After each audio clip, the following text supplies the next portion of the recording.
Alors, une nouvelle vidéo pour informer sur la situation au Brésil, aujourd'hui lundi 7 novembre. Alors, pour commencer, les manifestations s'amplifient. Hier, dimanche, la manifestation à Rio, mais ça a été le cas dans tout le Brésil, je vous mettrai des images à la fin de la vidéo, ont été bien importantes. On estime, donc je rappelle, les gens vont manifester en général devant les casernes pour donc appeler l'armée à empêcher le processus de prise de pouvoir du PT, donc de la gauche, totalement illégitime. Je rappelle qu'on a de forts indices de fraude.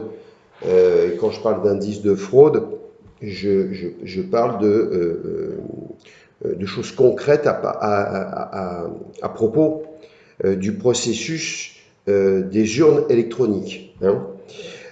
Mais on n'a pas que ça, on a vécu pendant des mois, je le rappelle, d'abord une persécution systématique judiciaire des, de la droite brésilienne, hein, donc avec, je le rappelle, énormément de gens, des vidéos censurées, énormément de chaînes YouTube fermées. Ça a été, on a aussi eu une télévision fermée en direct. Hein. On a, je le rappelle, on a eu des gens emprisonnés, députés, journalistes. On a un journaliste qui est exilé. Là, maintenant, dans les députés qui ont été récemment élus, puisque au Brésil, les élections législatives et présidentielles se font en même temps. Donc là, on a une députée qui a été aux États-Unis, puisqu'on lui a bloqué tous ces réseaux sociaux, évidemment, elle commence à subir une persécution judiciaire. Et persécution judiciaire, c'est évidemment risquer la prison, c'est avoir son compte bancaire bloqué, ou dans un premier temps, ça commence toujours comme ça, c'est le secret bancaire qui est levé, et après on se retrouve avec les fonds bloqués. Enfin bref, c'est une espèce d'enfer. Enfin bref, je m'étends pas, je vais faire une vidéo seulement sur justement l'aspect judiciaire, la censure, la persécution qui est mise en place. Donc on a donc ces manifestations qui s'amplifient et la deuxième chose, on a eu un événement qui est important. On a eu une vidéo qui est sortie. En vérité, c'était la deuxième hier qui est sortie, qui vient d'Argentine. Je vais expliquer pourquoi d'Argentine. De spécialistes en informatique et en statistique, enfin bon, des gens calés dans leur domaine, qui ont démontré, apporté des éléments de preuve pour démontrer que les élections ont été fraudées. Hein, donc je rappelle qu'au Brésil, c'est les urnes électroniques. Et donc, ces preuves sont basées sur le fait que comme on ne peut pas auditionner les urnes, contrairement à ce que dit le pouvoir judiciaire, le TSE, donc le Tribunal supérieur électoral, qui s'occupe pendant le temps des élections donc de surveiller, de veiller au bon fonctionnement du processus électoral, on ne peut pas auditionner les urnes parce que la seule chose qu'on peut faire, c'est leur demander de totaliser les voix, mais on ne peut pas voir ce qui se passe à l'intérieur, et les seules personnes qui peuvent voir ça, éventuellement, et je crois que c'est même pas possible, ce sont des ingénieurs informaticiens. Donc bien évidemment, on n'appelle pas ça un comptage public. Hein. On sait, nous en France, on a des urnes papier. N'importe qui peut demander à surveiller le comptage public des urnes. Moi, je l'ai déjà fait. Hein. Et donc là, dans ce cas-là, c'est impossible. Et donc, pour résumer très rapidement, parce que sinon ça va être très long, ces éléments de preuve qui ont été présentés dans ces deux vidéos qui viennent d'Argentine sont basés sur l'étude du comportement des urnes. Hein, et donc, le principe, c'est qu'il y a des urnes de différentes années. Donc il y a des urnes qui ont été faites en 2020, qui ont été fabriquées en 2020, des urnes en 2017, enfin bon voilà, ça va jusqu'à, si je ne me trompe pas, jusqu'à 2007 ou 2009. Donc on a diverses générations d'urnes, et donc les seules urnes qui ont eu une espèce, on va dire, une espèce de, de permis de fonctionner, si on peut appeler ça comme ça, hein, ce sont les urnes qui ont été achetées et fabriquées en 2020. Hein. Et toutes les autres urnes, donc il y a une progression, supposément une progression technologique, et toutes les urnes qui sont anciennes, antécédentes aux années 2020, comportent des défauts. Et donc, ces statisticiens, mathématiciens, informaticiens ont étudié le comportement des urnes, et ce qui se présente est patent, d'une logique pratiquement infaillible, puisqu'ils se sont rendus compte que si on étudie le comportement des urnes avant 2020, elles favorisent toutes Lula, ou donc la majorité des votes vont à Lula, ou il y a pas mal d'urnes où il y a zéro vote pour Bolsonaro, dans des endroits où les députés Bolsonaro ont été élus, et où on l'a vu pendant des mois faire des visites, aller visiter les gens, hein, et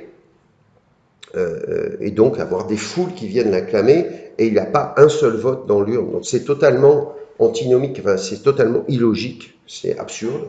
Et donc ces vidéos venues d'Argentine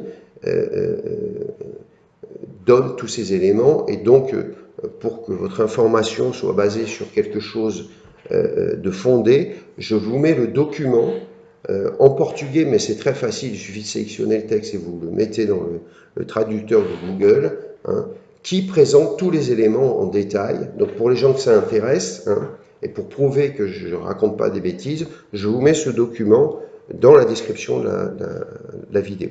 Hein. Et moi, j'ai fait le test pour être sûr que ce sera valide pour vous. C'est simple, il faut sélectionner le texte, vous le mettez dans le traducteur de Google, et vous avez tout. Voilà. Donc voilà. Alors pourquoi ces vidéos viennent d'Argentine? Eh bien parce que au Brésil, la censure maintenant est presque, elle n'est pas totale, mais enfin bon, elle est extrêmement présente. On ne peut plus rien dire, hein, voilà.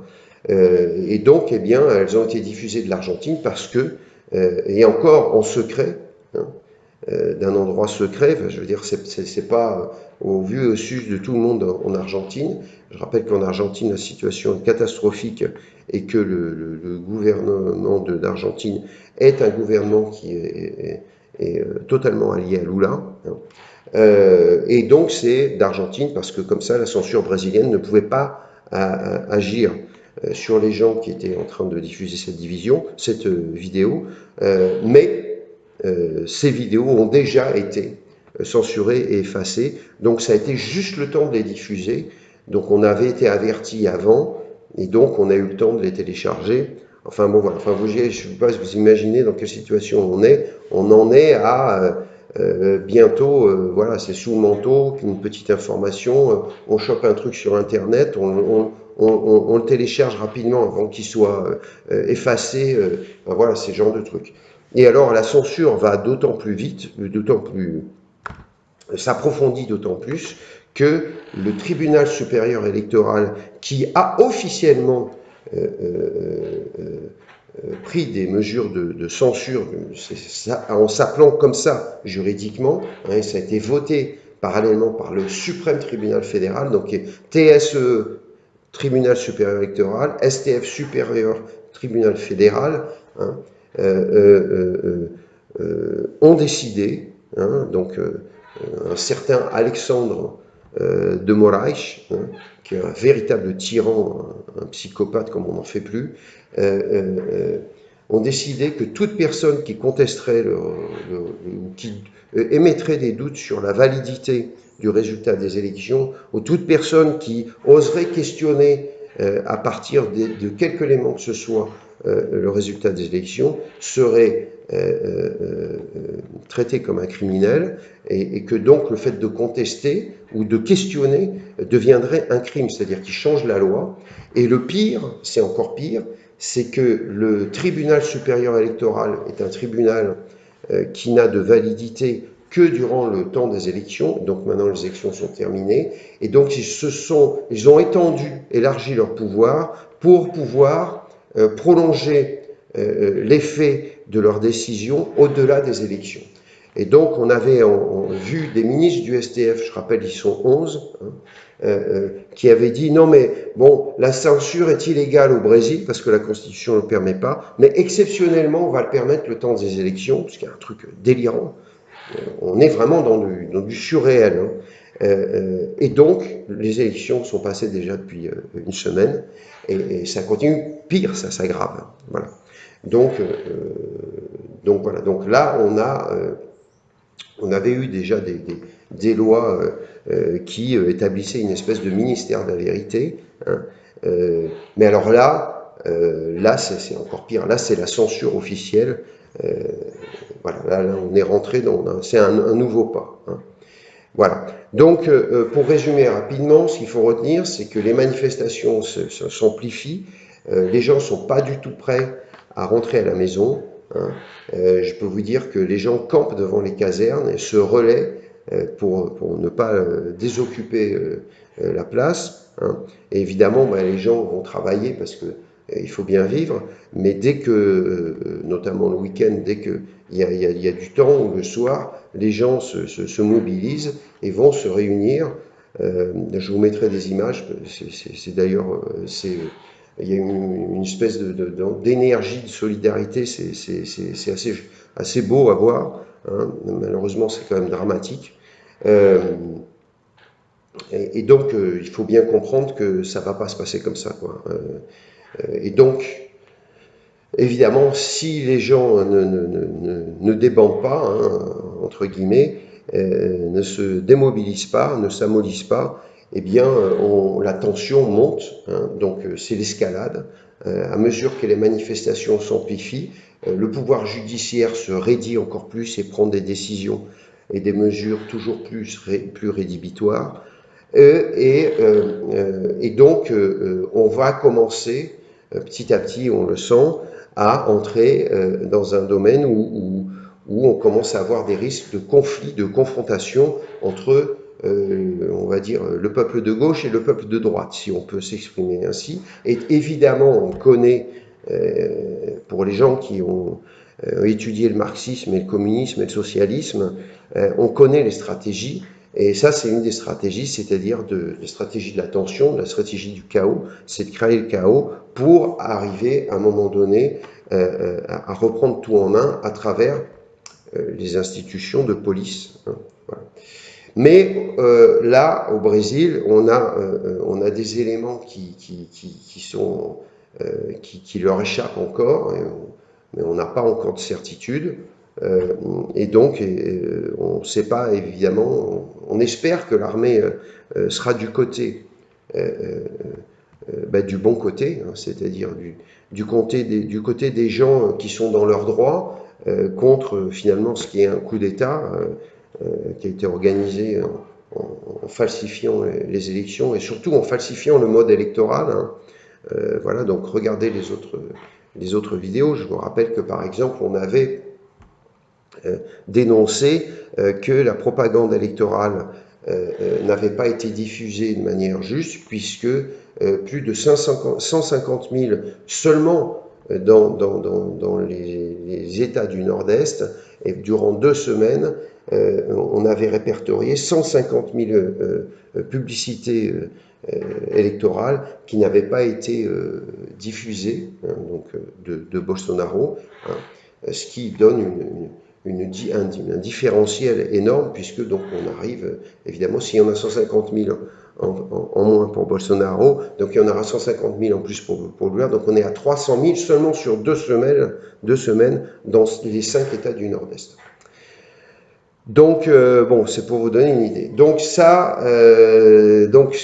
c'est la troisième information, donc je résume, je répète, les manifestations s'amplifient, la censure s'accentue, et petit à petit, on commence à avoir des indices de risque de confrontation civile, en rappelant que le PT, depuis longue date, de façon évidemment totalement tacite et dissimulée, mais on sait qu'il y a de grands liens avec le crime organisé, et donc on sait que éventuellement ces gens-là peuvent rentrer en action pour déstabiliser le pays, hein.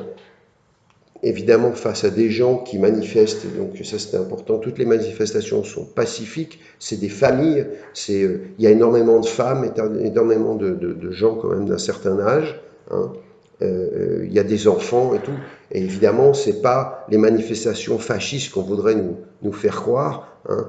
Ce sont en fait des manifestations pacifiques de civils, voilà, et donc face à d'éventuelles intervention terroriste, évidemment, ces gens seraient totalement désarmés. Et donc, ça commence à être un truc qui commence à se profiler lentement, mais bon, les gens avertis ont bien repéré l'histoire, hein. Et d'ailleurs, dans le même sens, on commence à avoir, et ça c'est typique des processus révolutionnaires, et on a vu ça dans d'autres endroits en Amérique latine, hein, on commence à avoir ce qui ressemble à des milices, hein, de l'extrême gauche qui commencent à intervenir dans les manifestations, soit pour les défaire, notamment sur le blocage des routes qui, je le répète, est partiel, c'est-à-dire c'est pas un blocage total, on laisse passer, mais c'est des opérations escargot, on va dire, enfin pas escargot, mais ça, on diminue le flux, hein, le flux de la circulation. Donc voilà, donc récemment on a vu ce qui est une milice, le MST, qui alors, dans le monde est connu comme le mouvement des Sans-Terre, donc il se rêvait d'une aura de mouvement social pour la justice sociale des pauvres et la réforme agraire, mais en fait c'est une milice dissimulée qui est devenue professionnelle d'invasion armée et violente de propriété privée, hein, bon, donc le MST est spécialisé dans tout ce qui est agricole, enfin ferme et tout ça, hein. Mais il y a un autre mouvement parallèle qui est le MTST, qui lui envahit des propriétés privées en milieu urbain, donc des appartements, des maisons, des immeubles, bon, voilà. Et c'est toujours des invasions brutales, violentes, armées, bon, avec des types qui, voilà, c'est l'équivalent des antifas, quoi, hein, voilà.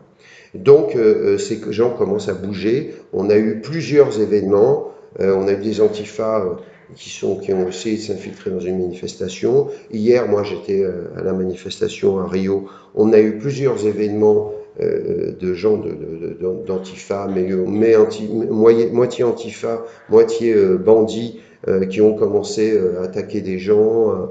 Bon, enfin bref, voilà. Donc ça commence, la tension commence à être explicite, hein. Voilà, donc c'est ce qu'on peut dire à ce jour. Alors bon, parallèlement à ça, on a dans les coulisses depuis le dernier, donc c'était depuis lundi ou mardi, je ne me rappelle plus dernier, Bolsonaro s'était exprimé parce qu'on attendait ce qu'il reconnaisse sa défaite. Il ne l'a pas reconnu, mais il a fait une allocution très courte, hein, en disant que les manifestations étaient légitimes dès lors qu'elles ne perturbaient pas l'ordre public, hein. Donc il a appelé, comme toujours, à ce que les manifestations respectent l'ordre de la démocratie, mais qu'il a appelé à ce que l'on respecte les manifestations, car c'est la liberté d'expression. Comme toujours, Bolsonaro est dans la ligne constitutionnelle, c'est son truc. Voilà. Agir à l'intérieur des règles constitutionnelles. Et donc il n'a pas reconnu sa défaite. Il n'a pas dit qu'il ne la reconnaissait pas, mais il est resté dans le vague, et tout le monde l'a noté évidemment, et donc on sait que c'est parce qu'il prépare une action judiciaire pour contester, donc selon le droit constitutionnel brésilien, le résultat des élections, hein, Voilà. Et donc on attend un document, on sait que l'armée est en train de préparer un document parce qu'elle a auditionné un certain nombre d'urnes, hein. Et d'ailleurs il n'y a pas que l'armée, il y a aussi la police fédérale, enfin bon voilà, il y a divers organes institutionnels qui avaient été invités par le tribunal supérieur électoral pour se rassembler pour surveiller le processus électoral. Évidemment, ils s'attendaient à ce que finalement ils ne fassent que voilà, un rôle de figurine, hein, si on peut dire, mais en fait non, ils ont fait leur boulot. Et donc on attend avec impatience le résultat des auditions de l'armée, qui viendra sûrement, on l'espère, demain, 8 novembre, ou peut-être mercredi, hein.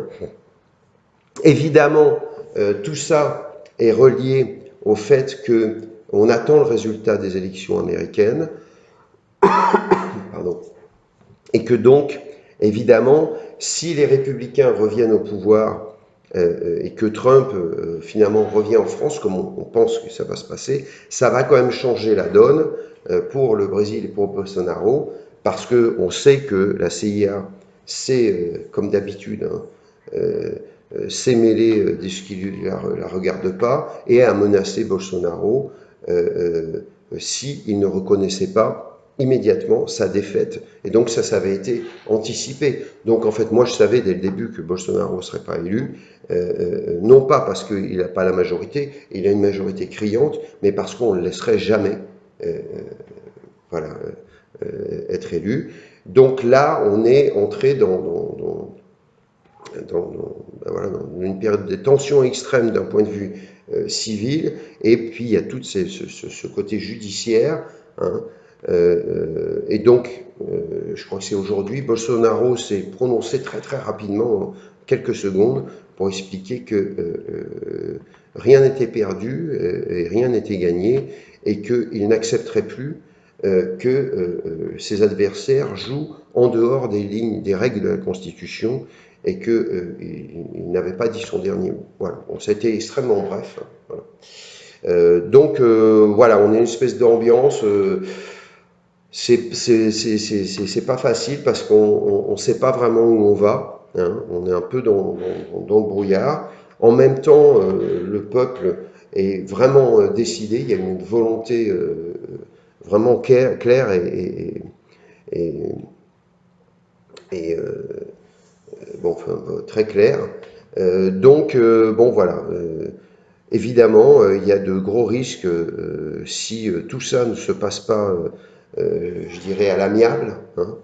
Ben, il y a des risques de conflits civils, c'est évident. Et il y a éventuellement des risques de conflits qui peuvent s'extrapoler aux frontières du Brésil, parce que l'Amérique latine entière est en train de passer dans un processus révolutionnaire, hein. Donc c'est pas seulement à gauche, hein, c'est dans un processus à gauche, mais de révolution marxiste, quoi, hein. Enfin, voilà. Et je vous ferai une autre vidéo justement sur tout ce qui est en train de se passer en Amérique latine, où il y a à peu près des processus de manifestation du peuple qui se révolte contre les pouvoirs dictateurs tyranniques de tendance communiste révolutionnaire. Mais enfin, bon, voilà, on est dans une période de tension qui se raidit, hein. Et voilà, donc je vais m'arrêter là, je vais mettre quelques images hein, pour que vous ayez une idée. Et puis, ben, on se dit à la prochaine. Très bientôt d'ailleurs. Merci, au revoir.